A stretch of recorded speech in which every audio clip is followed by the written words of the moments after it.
शादी हबीब जी सुन्नत या अख में न लगी वञे मेहरबानी वे शादी हबीब जी सुन्नत या सुन्नत में बरकत या शादी सुकून थी दे दिल के शादी में फरहता शादी हबीब जी सुन्नत या सुन्नत में बरकत या शादी सुकून थी दे दिल के शादी में फरहता गाल गुनाह का शादिया गाल बुधाई हबीब खुदा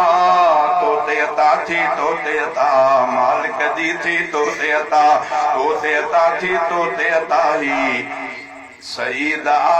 तोते अता सईद नालो हां अल्लाह से बरकत मिलियो शादी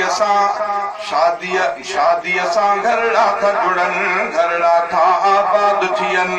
सोने रसूल जे सुन्नत सां जीवन साथी था बणजन शादी असां घरड़ा था जुड़न घरड़ा था आबाद थियन सोने रसूल जे सुन्नत सां जीवन साथी था बणजन तोखे भी अज सोना सजण जीवन साथी दिनो मौला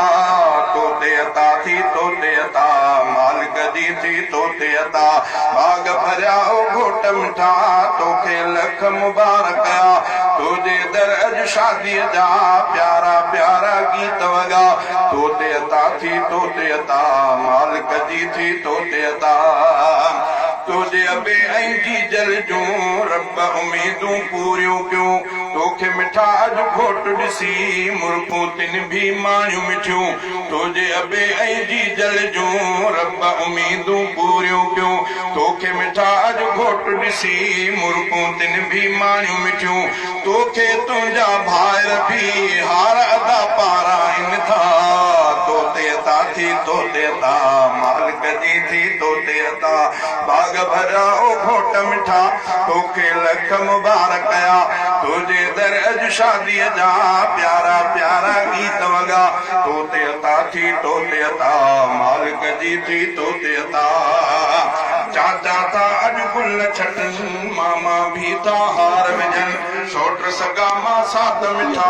तोखे था वाधायूं ॾियन दोस्त भी तुंहिंजे दर ते कही तुंहिंजे सॾ ते आया था तोते अता थी तोते अता